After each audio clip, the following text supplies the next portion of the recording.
जप्तशुदा साहित्य विशेषांक के दूसरे एपिसोड के साथ मैं उपस्थित हूँ। ये जैसा कि मालूम है, ये उत्तर प्रदेश सरकार की एक पहल है और ये केंद्रीय विद्यालय के लाइब्रेरीज़ के लिए आई हुई है पत्रिका। तो वहाँ से मैंने ये लिया है। तो अब आपके सामने है ये पत्रिका में का डिटेल्स देख लें हम। इसके संपादक प्रमुख सचिव श्री संजय प्रसाद जी संरक्षक हैं। प्रकाशक स्वास्थ्य अधिकारी शिशिर जी हैं। सूचना निदेशक संपादकीय परामर्श अंशुमान राम त्रिपाठी जी हैं। संपादक कुमकुम शर्मा। सहयोग दिनेश कुमार गुप्ता और वगैरह। तो ये इसमें मैटर देखिए। अब इसमें जो कई चीज़ें इसमें हैं, जैसे इसमें जो लेख लिखा हुआ है, संस्मरण है मेरा जेल जीवन गणेश शंकर विद्यार्थी। ये पत्रकारिता क्षेत्र के अपने आप में हस्ताक्षर थे और इनकी कहानी बहुत मार्मिक है। दस्तावेज सरदार भगत सिंह के बयान, पत्र और परिपत्र सरदार भगत सिंह के, जब्त उपन्यास शरद चंद्र के बांग्ला उपन्यास पथेर दाबी की जब्ती, विष्णु प्रभाकर ने इसको कलम दिया है। जब्त आत्मकथा फांसी की कोठरी में अमर शहीद बिस्मिल के स्मरणीय उद्गार, राम प्रसाद बिस्मिल की कलम से है ये। जब्त व्यंग कानूनी मल की बहस, ओपी जीपी श्रीवास्तव जी की कलम से। जब्त नाटक नील दर्पण, ये बिहार पब्लिक सर्विस कमीशन में एक क्वेश्चन आया भी था, किसने लिखा था मुझे याद अगर आ रहा है तो 1998 के आसपास। दीनबंधु मित्र ने कलम दिया था इसको। नील दर्पण नाटक के रोमांचक मुकदमे का फैसला डॉक्टर शरद नागर। नील दर्पण पर प्रतिबंध विजय पंडित ने। जब्त व्याकरण की पुस्तक रस और अलंकार की जब्ती का कारण रामकृष्ण गुप्त रिपोर्ट 1916 की लखनऊ सभाएं। रोमांचक अध्याय क्रांतिकारी नेता अल्लूरी सीताराम राजू आंध्र प्रदेश के। डॉक्टर विजय राघव रेड्डी। जब्त भ्रमण वृत्तांत रूस की चिट्ठी, रविन्द्रनाथ जी का ऐतिहासिक परीक्षण है ये। डॉक्टर अवधेश प्रधान, रूस की चिट्ठी, रविन्द्रनाथ टैगोर। और स्वतंत्रता आंदोलन में कला की भूमिका, कला भी देखती थी आज़ादी का स्वप्न, मिथिलेश श्रीवास्तव। तो ये सारे इसके इंडेक्स हैं और इन्हीं इस तरह की रचनाएं इसमें ली गई हैं। तो स्वतंत्रता संघर्ष, क्रांति, चेतना, विचार और साहित्य, प्रतिबंध और जब्ती की मार्मिक कथा। इतिहास गवाह है कि परतंत्र भारत में जब जब राष्ट्रीय ब्रिटिश सरकार द्वारा प्रतिरोध को दबाकर कुचलने की कोशिशें हुई, हमारे देशभक्त नागरिकों, क्रांतिकारियों, स्वतंत्रता संग्राम सेनानियों, साहित्यकारों और पत्रकारों ने हर जुल्म के खिलाफ अपनी आवाज़ बुलंद की थी। अब व्यक्ति की स्वतंत्रता पर प्रतिबंध लगाने की ब्रिटिश राज में तमाम कानूनी कोशिशों के बावजूद स्वाधीनता के लिए संघर्ष जारी रहा। लंबी लड़ाई और तमाम कुर्बानियों के बाद जब भारतवासियों ने अंग्रेज़ों को यहाँ से खदेड़ा, तो भागते वक्त उनके आला कमानों को अपनी चीज़ों और सामान से ज़्यादा इस बात की चिंता थी कि वे कैसे यहाँ के सभी महत्वपूर्ण दस्तावेजों को बटोर कर अपने साथ लेते जाएं। ब्रिटिश राज में तमाम जब्त की गई पत्र पत्रिकाएं और पुस्तकें आदि वे अपने साथ लेते गए। जब्ती से संबंधित तमाम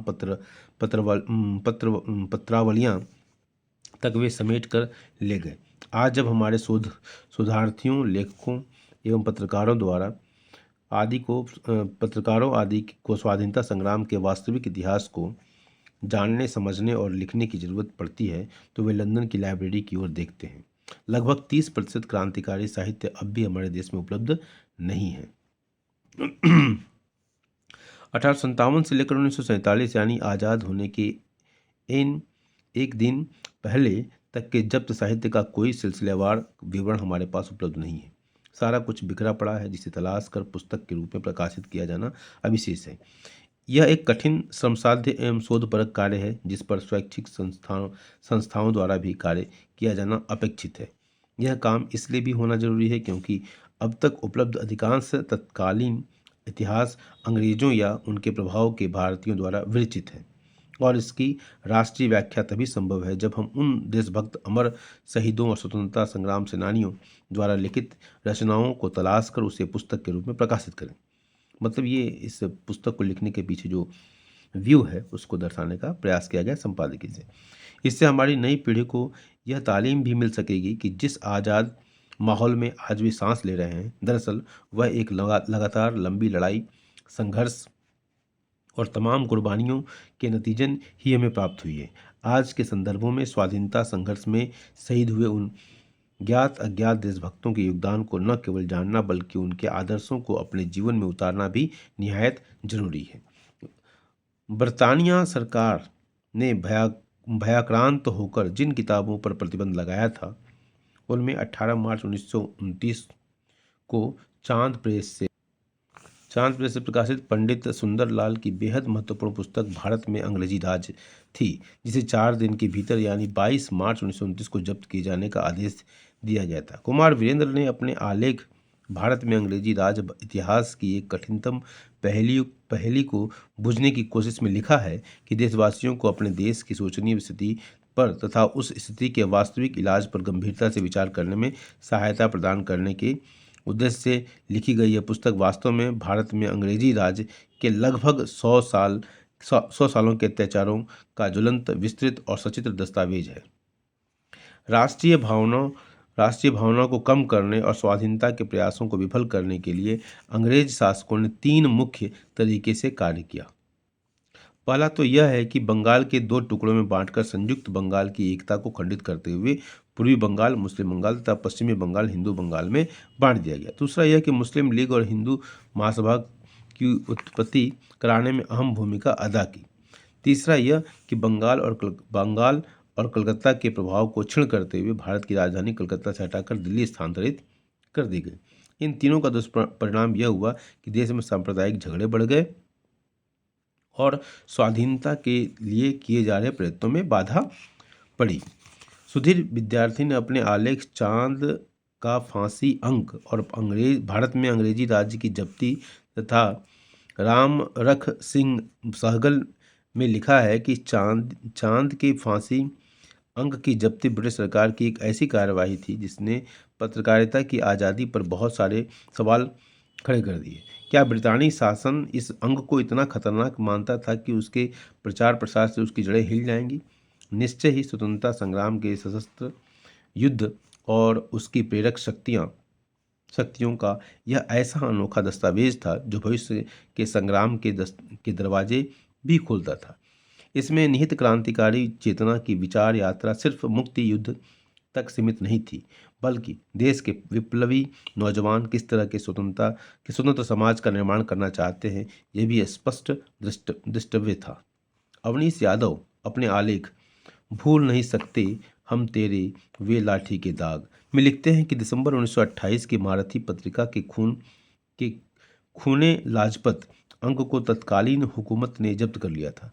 लाला लाजपत राय पर केंद्रित यह अंक ब्रिटिश हुकूमत की कार्यशैली के खिलाफ भारतीयों के संघर्ष और स्वराज्य के स्वप्न का इस्पाती दस्तावेज था। आज हर संवेदनशील भारतीय लाला लाजपत राय के शौर्य, शहादत और स्वाधीनता संग्राम पर गर्व करता है और आगे भी करता रहेगा। यही अमरता है हमारे अपने स्वाधीनता सेनानियों की। आज हम कितना भी आगे निकल जाएं, पर अपने इतिहास से दामन बचाकर नहीं निकल सकते। जन चेतना के निर्माण का दहकता दस्तावेज हिंदू पंच का बलिदान अंक आलेख में कुमार वीरेंद्र लिखते हैं कि हिंदू पंच का बलिदान अंक भले ही ब्रिटिश हुकूमत द्वारा 1930 में जब्त कर लिया गया था, लेकिन यह चांद के फांसी अंक 1928 की विचार मनोभूमि को आगे ले जाने वाला साबित हुआ। फिरंगी हुक्मरानों को इस विचार सरणी से चिढ़ हो गई। बलिदान अंक उनकी आंखों में इस कदर चुभा कि इसकी जब्ती कर उन्होंने इस चुभन के घनत्व को कम करने की कोशिश की। बलि बेदी पर शीर्षक से लिखी हिंदू पंच की संपादकीय ने जनता को उसके कर्तव्यों का बोध कराया और स्वतंत्रता को अंतिम ध्येय करार दिया। जहां धुआंधार गोलियां चल रही हैं और हवाई जहाज से बम बरसाए जा रहे हैं, जहां दीन अनाथों के रक्त से भूमि सींची जा रही है, वहां आकर वीरों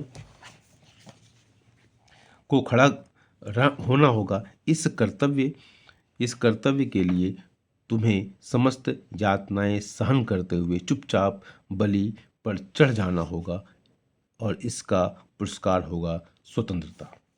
विनायक दामोदर सावरकर को कौन नहीं जानता।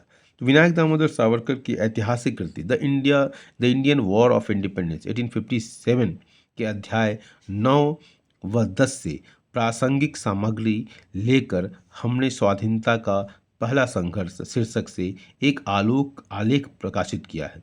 ज्ञातव्य हो कि इस पुस्तक को प्रकाशित होते ही इंग्लैंड में 1909 में जब्त कर लिया गया था। रविंद्रनाथ सच्चे अर्थों में पृथ्वी के कवि थे। उनकी रुचि मानव मात्र के जीवन में थी। उन्होंने समस्त विश्व प्रकृति और विश्व मानव की छवियों का आजीवन ध्यान और अनुध्यान किया। उनको स्वर दिया, साथ ही पूर्व और पश्चिम के अनेक देशों की यात्राएं ही नहीं की, उनके वृत्तांत लिखकर उन्हें अविस्मरणीय बल्कि पुनः पुनः स्मरणीय भी बना दिया। इन यात्राओं में उनकी रूस यात्रा अद्वितीय है और उनके यात्रा संबंधी पत्रों में रूस की चिट्ठी, रासियार चिट्ठी अनेक दृष्टियों से महत्वपूर्ण है। अपने आलेख रूस की चिट्ठी रविन्द्रनाथ का ऐतिहासिक प्रेक्षण में अवधेश प्रधान ने उक्त विचार व्यक्त किए हैं। रविन्द्रनाथ टैगोर 1930 में जब कई देशों का भ्रमण करते हुए सोवियत संघ पहुंचे तो उसका नए जीवन एवं सामाजिक स्थितियों से साक्षात्कार हुआ।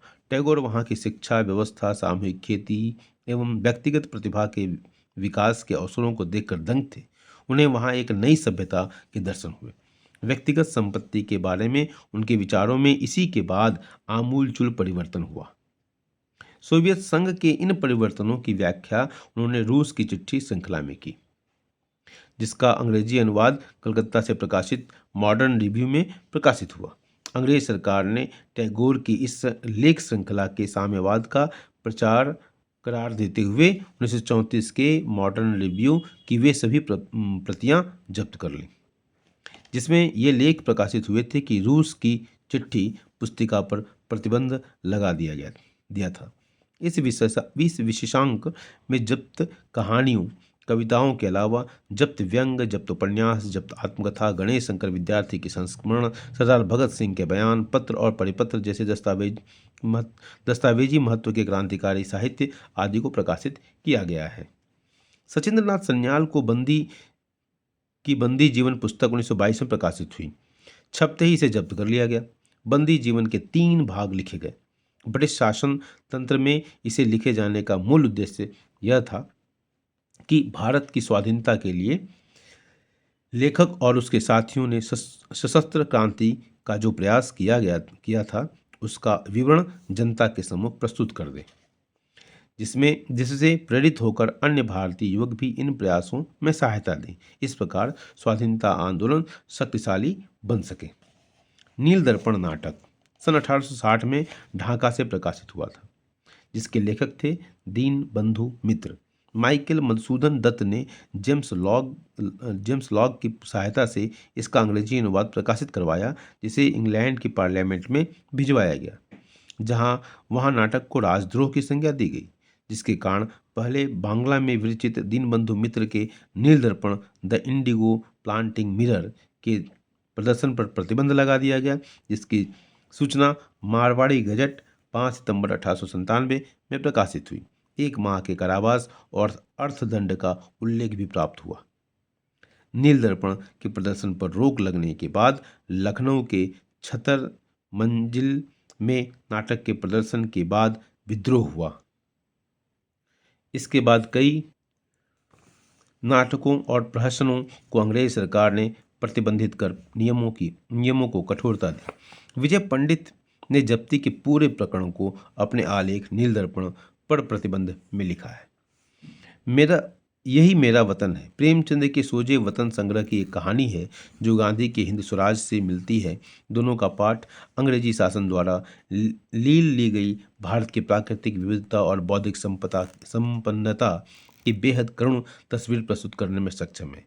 अंग्रेजी शासन ने भारत की पहचान को छीनकर विकास और प्रगति के जिन झंझुनों को थमाया, उसकी बहुत सतर्क आलोचना इन दोनों रचनाओं में है। आशुतोष पार्थेश्वर अपने आलेख यही मेरा वतन है राजद्रोह के ख्याल से सबसे नज़दीक में यह भी कहते हैं कि यही मेरा वतन है को सोजे वतन संग्रह की अन्य कहानियों की तुलना में राजद्रोह के विचार के सबसे नज़दीक माना गया। अपने जीवन सार में प्रेमचंद ने लिखा है कि जिलाधिकारी के सामने उनकी पेशी हुई और उन्हें लिखित सफाई देनी पड़ी। मामला लेफ्टिनेंट गवर्नर तक पहुंचा। प्रेमचंद की सोजे वतन की अनबिकी प्रतियां जमा करानी पड़ी और यह लिखकर देना पड़ा कि बिना सेंसर हुए वे कुछ भी प्रकाशित नहीं करवाएंगे। इस सेंसर ने कुछ महीनों बाद नवाब राय को प्रेमचंद बना दिया। अमर शहीद अशफाक उल्लाह खां ने बरादरान ए वतन के नाम अपने 16 दिसंबर 1927 को फैजाबाद जेल से आखिरी पैगाम भेजा था। उसमें अपने देश और देशवासियों की तत्कालीन हालत के प्रति उनकी चिंता स्पष्ट देखी जा सकती है। गरीब किसान बारिश के मूसलाधार पानी और जेठ बैसाख की तपती हुई दोपहर में खेतों में जमा होकर जंगल में मंडराते हुए हमारी खुराक का सामान पैदा करते हैं। यह बिल्कुल सच है कि जो वह पैदा करते हैं, वह बनाते हैं, उसमें उनका हिस्सा नहीं होता और हमेशा दुखी और मफलूकुल हाल में रहते हैं। मैं इत्तेफाक करता हूँ कि इन तमाम बातों के जिम्मेदार हमारे गोरे आका और उनके एजेंट हैं, मगर इसका इलाज यही है कि उनको इस हालत पर ले आएं कि वह महसूस करने लगें कि वह क्या है। इसका वाहिद जरिया यह है कि तुम उन जैसी वजऊ कतऊ अख्तियार करो और जेंटलमैनी छोड़कर देहात का चक्कर लगाओ, कारखानों में डेरे डालो और उनकी हालत स्टडी करो, उनमें एहसास पैदा करो।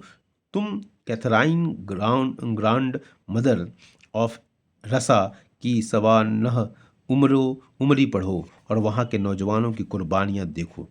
तुम कॉलर टाई और उम्दा सूट पहनकर लीडर जरूर बन सकते हो, मगर किसानों और मजदूरों के लिए मुफीद साबित नहीं हो सकते। दिगर पॉलिटिकल पार्टियों से मुत्तहद होकर काम करो और मादा परस्ती से किनारा करो कि यह फजूल है। मेरे दिल में तुम्हारी इज्जत है और मैं मरते हुए तुम्हारे सियासी मकासिद से बिल्कुल मुत्तफिक हूँ। मैं हिंदुस्तान की ऐसी आज़ादी का ख्वाहिशमंद था जिसमें गरीब खुशी और आराम से रहते और सब बराबर होते। खुदा मेरे बाद वह दिन जल्द आए जबकि छतर मंजिल लखनऊ में अब्दुल्ला मिस्त्री और धनिया चमार और किसान भी मिस्टर खलीकुज्जमा जगत नारायण और नवाब महमूदाबाद के बराबर कुर्सी पर बैठे नजर आए। प्रख्यात क्रांतिकारी डॉक्टर भगवान दास माहौर की धर्मपत्नी यमुना देवी माहौर अपने आलेख क्रांतिकारी और साहित्य में लिखती हैं कि काकोरी केस के अमर शहीद राम प्रसाद बिस्मिल और अशफाक उल्लाह खां अच्छे लेखक और कवि थे। बिस्मिल जी ने उल्लाह खां कोठरी में जो आत्मकथा लिखी थी, उसके अंत में उन्होंने उन गीतों को भी उद्धृत किया जिनसे वे अपने जीवन में बहुत प्रभावित हुए थे।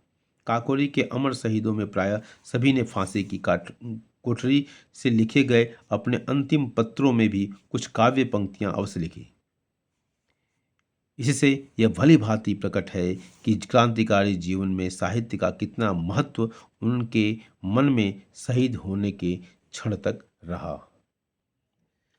शिवदान सिंह चौहान अपने आलेख बलिदान तथा सांप्रदायिकता में लिखते हैं कि सांप्रदायिकता एकता की खातिर दिए गए गणेश शंकर विद्यार्थी जी के इस बलिदान से एक उतनी ही उदात्त मानववादी और सेकुलर परंपरा का आरंभ हुआ जितनी उदात्त मानववादी और डेमोक्रेटिक परंपरा उन असंख्य क्रांतिकारियों और स्वतंत्रता सेनानियों के बलिदानों की है जिन्होंने देश की आज़ादी की खातिर गोलियां खाईं और जेलों में असंख्य यातनाएं झेलीं।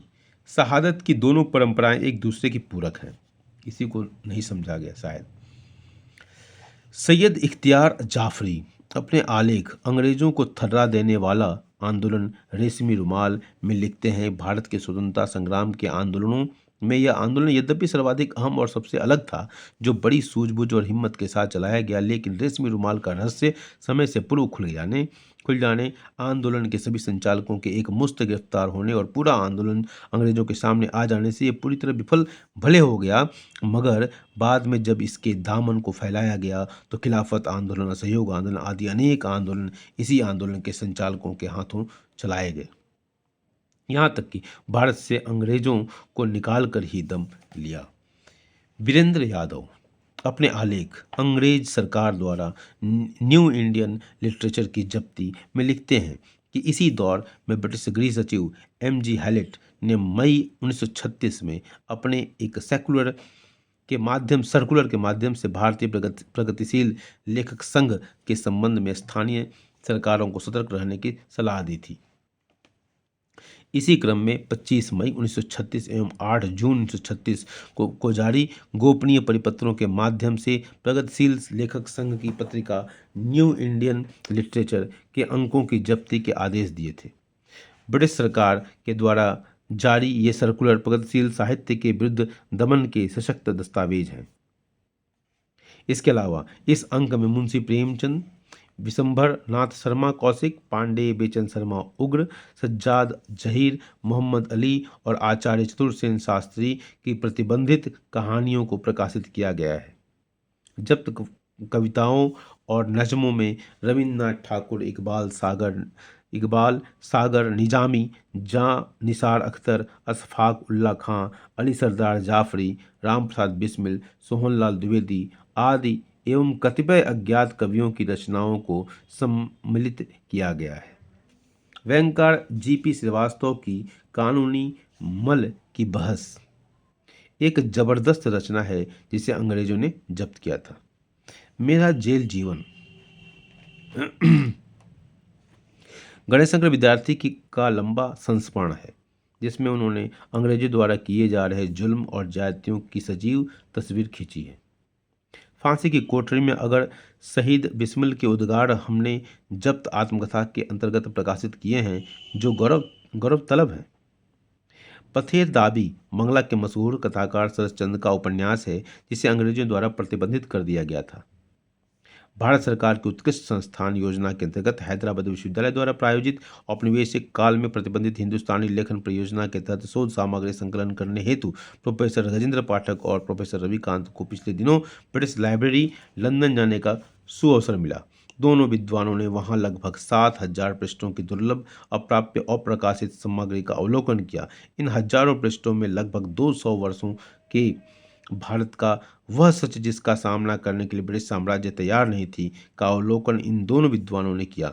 बरतानिया सरकार भारतीय प्रतिरोध के लेखन से इतना भयभीत हो गई थी कि एक एक पन्ने की कविता और पोस्टर को जब्त करने के लिए कठोरतम दंड का प्रावधान करने लगी थी। प्रोफेसर गजेंद्र पाठक और प्रोफेसर रविकांत का मानना है कि हैदराबाद विश्वविद्यालय और ब्रिटिश लाइब्रेरी लंदन के बीच आपसी समझौते के उपरांत जब संपूर्ण सामग्री प्रकाशित होकर भारतीय पाठकों के सम्मुख आएगी, तो अपने देश और साहित्य के इतिहास की रूपरेखा में एक बहुत बड़ा बदलाव संभव होगा।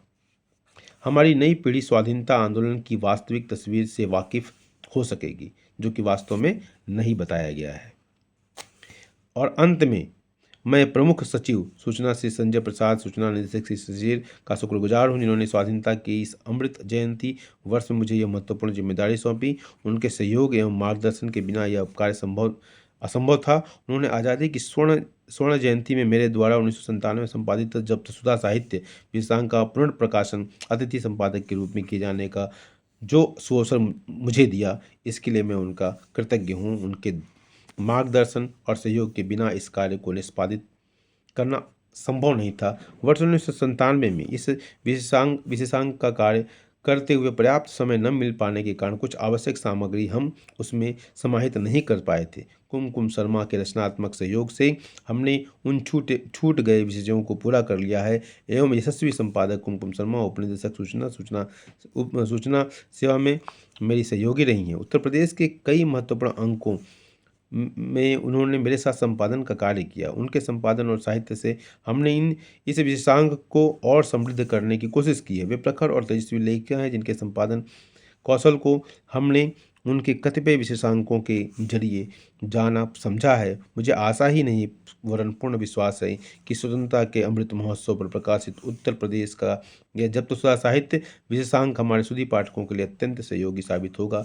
विशेषांक पर अपनी प्रतिक्रिया और रचनात्मक सुझावों का स्वागत है। विजय राय जी हैं अतिथि संपादक। तो ये है हमारा जब्तशुदा का संपादकीय, और आगे हम इसके कुछ अलग अलग जो कविताएं हैं, कहानियां हैं, उपन्यास है, उसको पढ़ने का प्रयास करेंगे। धन्यवाद।